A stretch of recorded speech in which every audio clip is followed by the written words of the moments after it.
విదేశాలలో చదవాలనేది మీ కోరిక, కానీ చాలా సందేహాలు. వీటన్నిటికీ ఫుల్ స్టాప్ పెట్టి మీ డ్రీమ్స్ ఫుల్ఫిల్ చేసుకోండి. Contact Videsh consults. Congress party Jaganmohan Reddy గారు దీంతో ఎమ్మెల్సీ ఇచ్చినా కూడా పార్టీకి రాజీనామా చేసి పోతున్నారంటే దానికి వాళ్ళే సమాధానం. పార్టీ ఎవరిని తక్కువ చేయదు. మరీ ముఖ్యంగా బీసీలకి పెద్దపేట వేసిన పార్టీ మా పార్టీ. ఎంతోమంది నాయకులు ఉన్నా బీసీగా వంశీకి న్యాయం చేయాలని పట్టుబట్టి ఎమ్మెల్సీ పదవి ఇచ్చారు మా ముఖ్యమంత్రి జగన్మోహన్ రెడ్డి. సరే, ఏ కారణాల వల్ల పోయారో దేనికి పోయారో వాళ్ళే చెప్పాలి. ఎవరు పోయినా మా పార్టీకి ఇబ్బంది ఏం లేదు. తప్పకుండా రాబోయే రోజుల్లో ప్రజల ఆశీస్సులతో మళ్ళా జగన్మోహన్ రెడ్డి గారే ముఖ్యమంత్రి అవుతారు.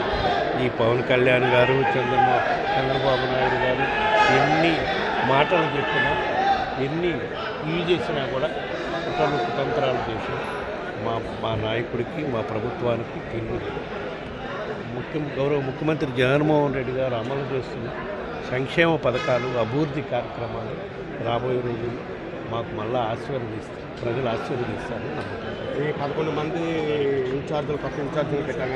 1వ తేదీ నుంచి పరిచయం చేయమన్నారు. మిగతా ఇన్ఛార్జీలు మార్చేసే ఉద్యోగం తప్పకుండా గెలుపు అవకాశాలను బట్టి ఎక్కడైతే పార్టీ పరిస్థితి బాగలేదో నియోజకవర్గాల్లో అక్కడ మాత్రమే ఆ అభ్యర్థులపై వ్యతిరేకత ఉంది కాబట్టి మార్చే పరిస్థితి వల్ల పార్టీ మళ్ళా బలం పుంజుకునే అవకాశం ఉంటుంది. కాబట్టి ఏదైతే 175 గెలవాలని టార్గెట్ పెట్టుకుంటున్నామో దాంట్లో భాగంగానే ఈ మార్పులు చేర్పులు జరుగుతున్నాయి. రాబోయే రోజుల్లో కూడా ఇంకా మార్పులు చేర్పులు ఇంకా కొన్ని జరుగుతాయి. తప్పకుండా ఎక్కడ మార్పులు చేర్పులు జరిగినా కూడా గౌరవ ముఖ్యమంత్రి గారిపై ఉన్న గౌరవంతో, అభిమానంతో ఎక్కడ అభ్యర్థులను మార్చినా కూడా వాళ్ళు పార్టీకి నియమాలకు కట్టుబడి ఉంటారు. అక్కడ ఎవరు అభ్యర్థిగా పెట్టినా కూడా కలిసి పనిచేసే కార్యక్రమం జరుగుతుంది. వాళ్ళ గెలుపు కూడా కృషి చేస్తారని చెప్పేసి నిన్న రీజనల్ కోఆర్డినేటర్లతో సీఎం గారు సమావేశం చేశారు కదా, ఏం దిశానిర్దేశం చేశారు? ఇదేనమ్మా, ఎక్కడెక్కడ అభ్యర్థులు మారుస్తున్నామో అక్కడ కూడా అందరినీ సమన్వయపరిచి కొత్తగా పెట్టే అభ్యర్థుల విజయానికి కృషి చేసే విధంగా చర్యలు తీసుకోవాలని చెప్పారు.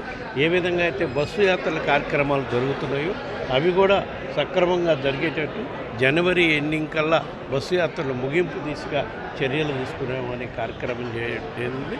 దాంట్లో భాగంగానే ఈ నెలలో మనం 2 బస్సు యాత్రలు జరుపుకోవడం జరిగింది. చోడవరంలో, పాతపట్నంలో. రేపు అరకు నియోజకవర్గంలో బస్సు యాత్ర ఉంది. ఆ తర్వాత 30వ తారీఖు నర్సీపట్నం నియోజకవర్గంలో బస్సు యాత్ర ఉంది.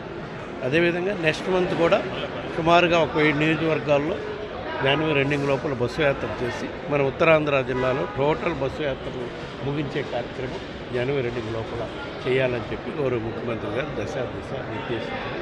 సార్, త్వరలోనే జగన్ విశాఖ పరిపాలన రాజధానిగా అంటే ఇక్కడి నుంచి పరిపాలన చేసే అవకాశం ఉంది? తప్పకుండా చేస్తారు ఆయన. కోర్టుల వల్ల ఏ విధమైన కోర్టులు ఇదవుతున్నాయో అవి చూసుకొని మళ్ళీ న్యాయ నిపుణుల సలహాలు తీసుకొని తప్పకుండా రాబోయే రోజుల్లో అట్లీస్ట్ డిసెంబర్లోనే రావాలని అన్ని చర్యలు తీసుకోవాలని మేము భావించాం. కానీ కొన్ని కారణాల వల్ల రాలేకపోయాం. జనవరిలో తప్పకుండా ముఖ్యమంత్రి గారు ఇక్కడికి వస్తారు. ఇక్కడి నుంచి పాలన కొనసాగించే కార్యక్రమం జరుగుతుంది.